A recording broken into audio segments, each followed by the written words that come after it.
Ladies and gentlemen, welcome back to the channel. We had Fed Jerome Powell today, a new summary of economic projections, and it was basically as I predicted on this channel for the last couple of days, almost exactly.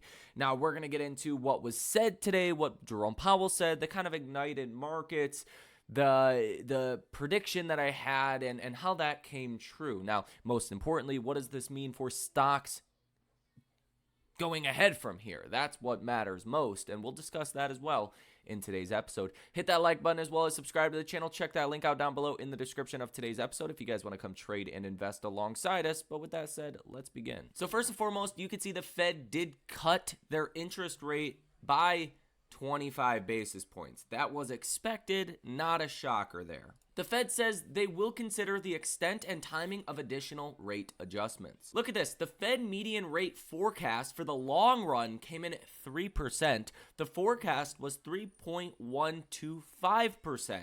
The previous forecast was 3%, so that actually came in lower than expected. Now, the Fed says it will begin Treasury bill purchases on December 12th. They are set to purchase about $40 billion per month, with mortgage-backed securities also running off. There could be about $60 billion a month in short-term Treasury bill purchases. And the markets are going to look at this as added liquidity, and this is going to be a part of the story of today. Now, the Fed's median projection maintains 25 basis points of rate cuts in 2026. Here in a little bit of a summary of the Fed report that came out today before we get into the dot plot.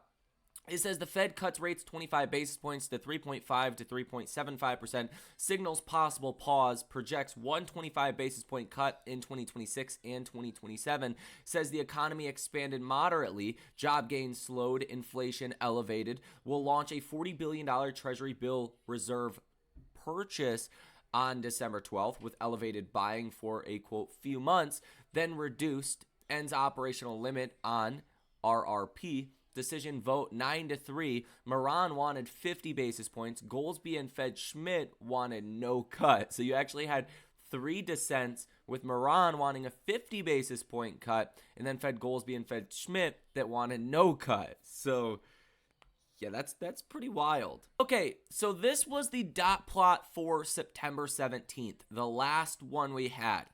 Okay, where the federal funds rate projection from the prior SEP, which was in June, came down from 3.9% to 3.6%. In 2026, it went from 3.6% to 3.4%, and then it went from 3.4% to 3.1% in 2027. The Fed raised GDP estimates in the September SEP. They basically kept their unemployment estimates the same, moved them down a little bit for next year, kept them the same for this year, did not change their inflation expectations much in the last SEP as well. Okay, now today we got this SEP, which looks almost identical to the September 17th summary of economic projections. I had to reload this twice because I'm like, is this the September SEP? Why does it look so stagnant, right? There's not a lot of a change here, okay? There is some changes, but not a lot of a change. Look at this, okay? In the September projection for GDP, the Fed had 1.6% for this year. They moved that up to 1.7% for this year. Look at next year. They raised their GDP estimate from 1.8% to 2.3%. So they're expecting much stronger growth next year. They kept their unemployment rate projections the same. Besides, they lowered the 2027 from 4.3% to 4.2%. But they kept 4.5% for the unemployment rate by the end of this year and 4.4% for next year. PCE inflation, they lowered their estimates for that as well. In the September projection, they were expecting 3% PCE inflation by the end of this year. Now they're expecting 2.9%. For 2026, they were projecting 2.6% in September. Now they're projecting 2.4%. Okay? Core PCE inflation, so core PCE, they were expecting 3.1% by the end of 2025. They lowered that to 3.0%. For 2026, They had 2.6% core PCE by the end of the year. They lowered that to 2.5%.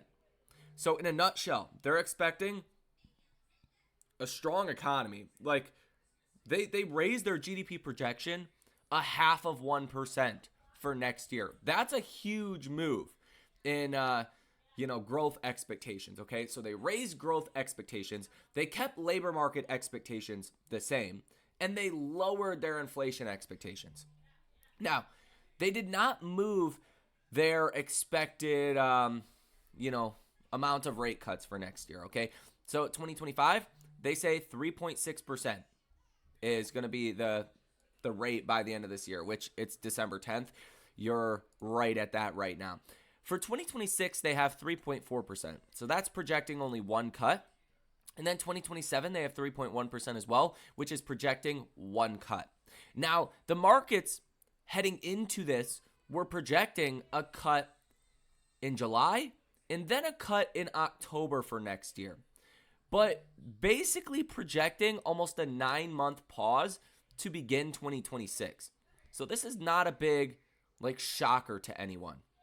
Now, the probability for a additional rate cut in January, the odds are weird.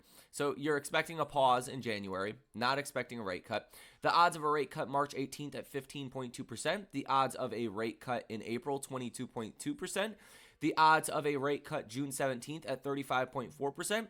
And you can see in July, you're actually pricing in still the next rate cut. So almost a 8-month pause on 2026. Okay. And then September, you're pricing in a pause. October, you're pricing in actually a pause. And December, you're actually pricing in a pause still at this point. So the markets are back in line with the Fed. I find it interesting, though, that the Fed raised their economic outlooks for the economy by so much next year, lowered inflation expectations for this year and next year, and kept only one cut penciled in. Now, as I talked about before today, like yesterday and the past couple of days, I expected this from the Fed. I expected the Fed to be pretty much in line with the markets, okay? So we did not get any big shockers today.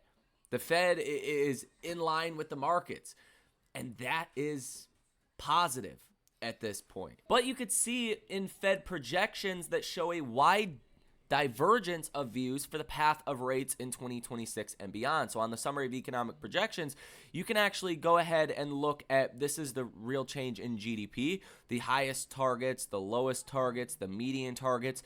People are pretty much in line as far as GDP. They're pretty much in line for unemployment, with some expecting it to reach as high as 5%. Inflation, again, the Fed's kind of in line with each other on that. Core PCE as well. When you look at 2026, though, here's where things get really dispersed, okay? One Fed official believes the federal funds rate should be close to 2% next year, probably Fed Moran. Another Fed official believes 2.75% is appropriate. Another Fed official believes, well, that's around 2.5%. Two Fed officials believe 2.75% would be appropriate. That's what, at this point, 3-4 rate cuts next year? 4 Fed officials are here at about 3.25%. Okay, and then 4 officials are around 3.5%. 4 officials are around 3.75%. And then 3 officials are here closer to 4%. So there's a wide view on where the, where Fed policy is going to be next year.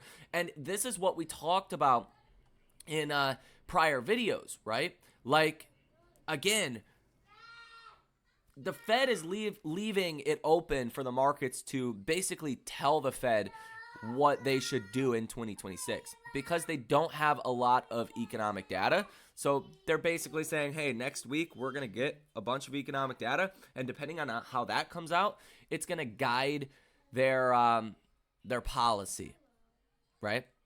Now, you can see What is this? Oh, this is GDP. This is the unemployment rate. This is PCE. I want to see the rate cuts. Okay, so this is okay. So the dotted line are the prior forecast. You could see people kind of shifted back towards the 3.13 to 3.37% range. More people shifted upwards into 3.38 to 3.62%. And there was one Fed official that really doesn't want to cut rates at all next year, that believes rates should actually move higher next year.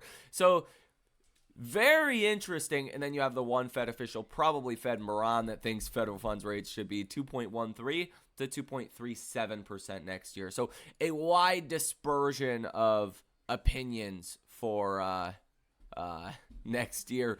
And then people kind of get more in line for 2027 and for 2028, which is in the 2.5% to 3% range for the federal funds rate. So yeah, not a big shocker here. Now, to get into some headlines from Jerome Powell today, Jerome Powell says available data suggests the outlook has not changed, which markets like certainty, or the lack of change is positive. It says the outlook for employment, inflation, and other things has not changed much from the last meeting. He does say the labor market appears to be gradually cooling. Jerome Powell says inflation remains somewhat elevated. And he says that the purchase of shorter-term Treasury securities is to support the effective control of policy rates. Jerome Powell says consumer spending is solid and business fixed investment continues to expand. Jerome Powell says the housing sector remains weak. And he says that data suggests the economy expanded at a moderate pace. Powell says the effects of the shutdown could be offset by higher growth next quarter from the reopening.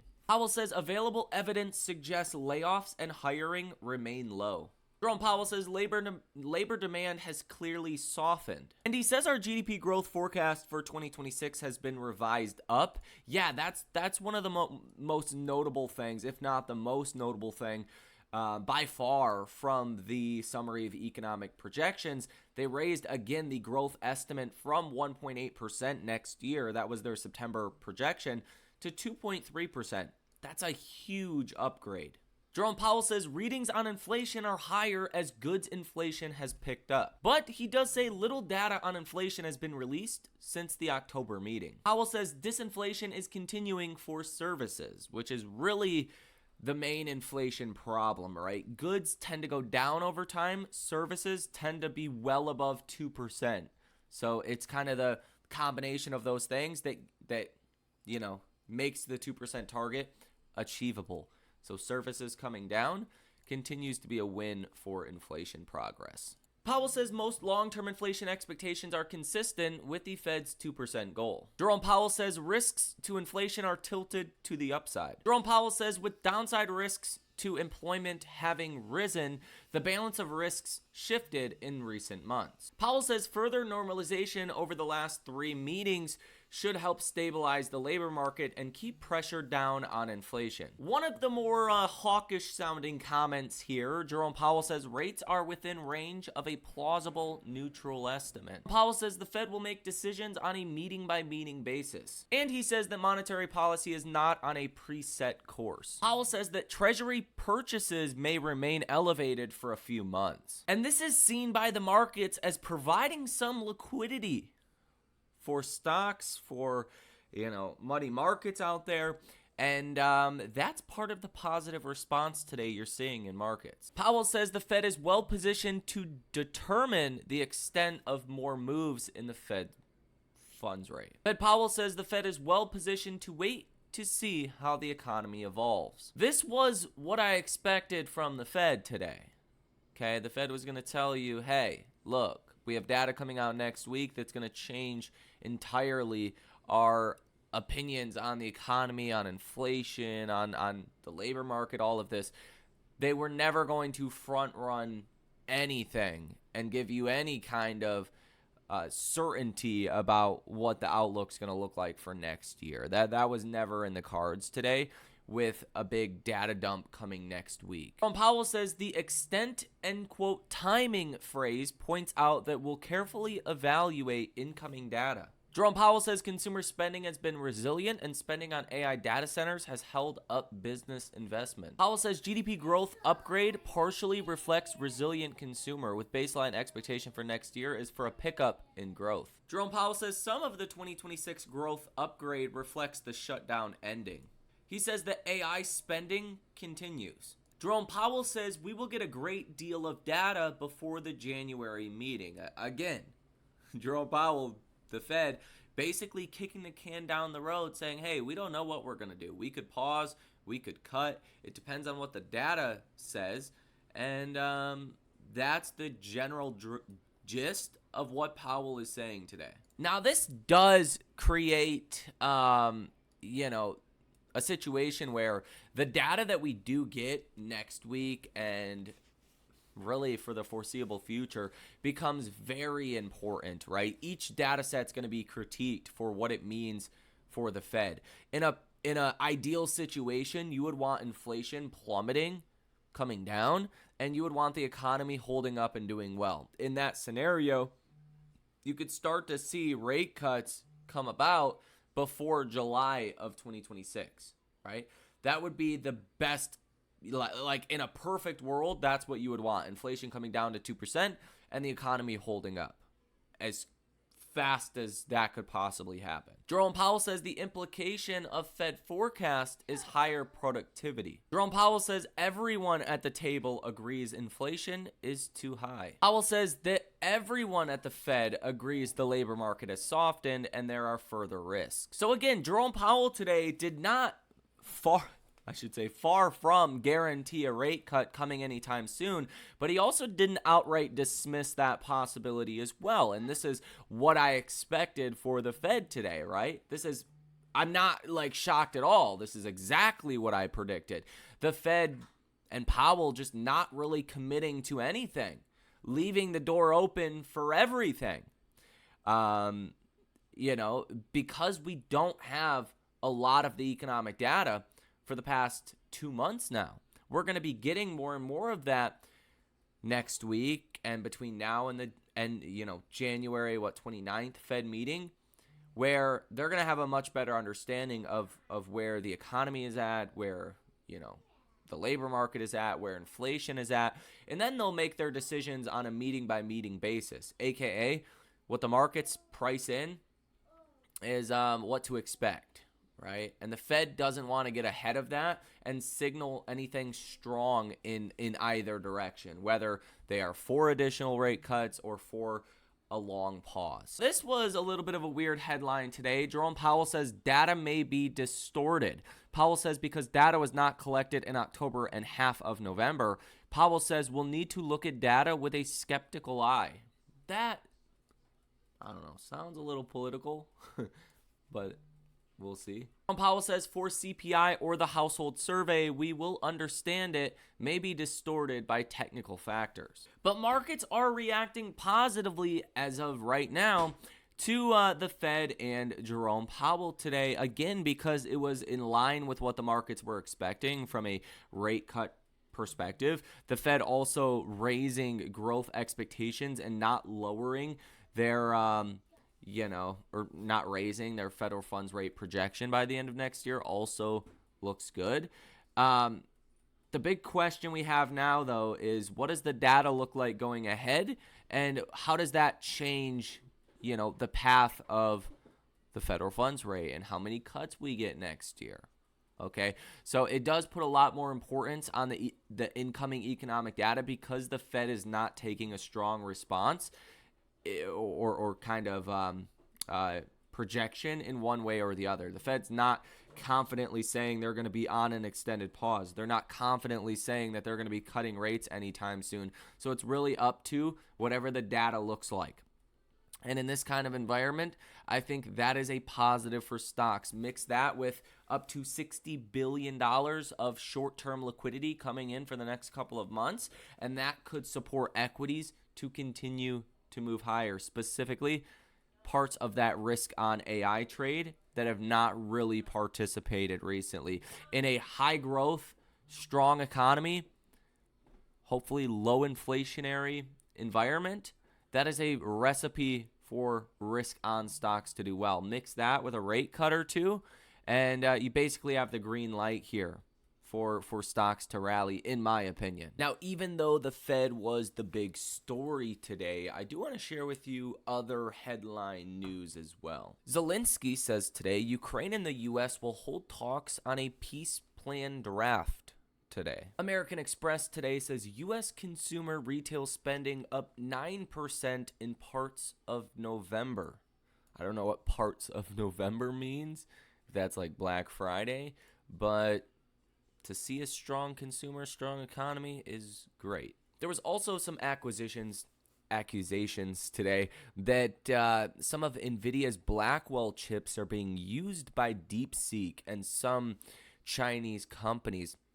NVIDIA responded quite swiftly to this and said that smuggling seems far-fetched. NVIDIA says they haven't received tips of phantom data centers. U.S. Trade Representative Greer says a wider U.S. trade deficit is tied to tariff front-running. Greer says the economic data tied to trade are moving in the right direction. Greer says the USMCA trade agreement could be exited, revised, or renegotiated. All of those things are on the table. If you guys don't know what this is, it is the trade pact between Canada, Mexico, and the U.S., and it made it so a lot of the tariffs that were put on Mexico and Canada during this trade war that was really global didn't have much of an impact because most things were covered under the prior trade agreement, the USMCA. So if this were to be revised, renegotiated, or exited entirely,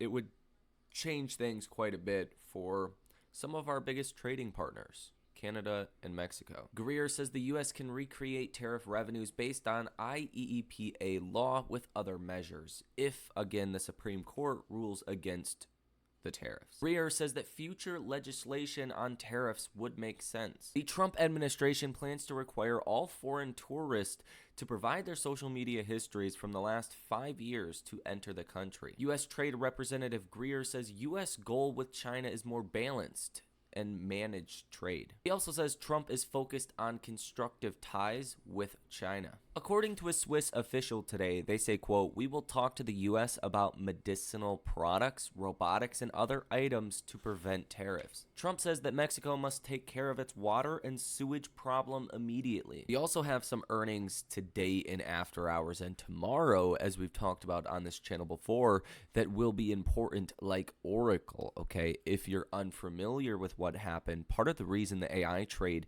got hit so hard in the past couple of months, and the smaller the market cap, the seemingly more these stocks got destroyed, is because Oracle fell 45% from its all-time high that was hit last earnings because there was an issue in the bond market of Oracle's corporate bonds. Investors said, "Oh wait, Oracle, you're issuing too much money. You're becoming a risky stock for the next 20, 30 years." And the interest rates, the yield on those bonds went to 8 to 12% for 20, 30-year bonds on a $1 trillion company. It made people kind of second guess the AI trade. Now, in my opinion, Oracle is going to come out and say, "Yeah, guys, things are great. Things are fine. Nothing to worry about. Beat guidance and issue, a guidance beat again." That could really help to ignite the AI trade once again, as well as, everything that's happening with the Fed. We also have Adobe earnings and Synopsys earnings today in after hours. And then tomorrow you have Broadcom, Lululemon, Costco, and Restoration Hardware. Now, again, long story short, Jerome Powell was exactly as expected. Again, there wasn't a clear kind of consensus. It was, hey, look, we're getting close to neutral. We have a lot of data coming out at the next Fed meeting. We are on a meeting-by-meeting basis. Inflation is too high. The economy looks okay. We get a bunch of economic data before the Fed meeting, and we'll see where the data takes us. Now, mix that with a very strong outlook for 2025 from a growth perspective. The expectation of inflation coming down a little bit faster than expected. That was even in the summary of economic projections where the Fed lowered their PCE forecast for the end of this year and the end of next year. And you have a very positive setup into the end of this year and early 2026. The Santa Claus rally looks to be getting going here full steam ahead, and I believe the chase is about to begin. Now, the data coming out next, most notably next week's data set on December 16th, those are going to be big catalysts that move this market. But, from where I see it here, you have a rally on your hands, and the Fed just confirmed it. So let me know your thoughts on this down below in the comment section. Hit the like button as well as subscribe to the channel if you have not done so already. Check that link out down below in the description of today's episode if you guys want to come join the trading community. Have a great rest of your day, and I will see you in the next one.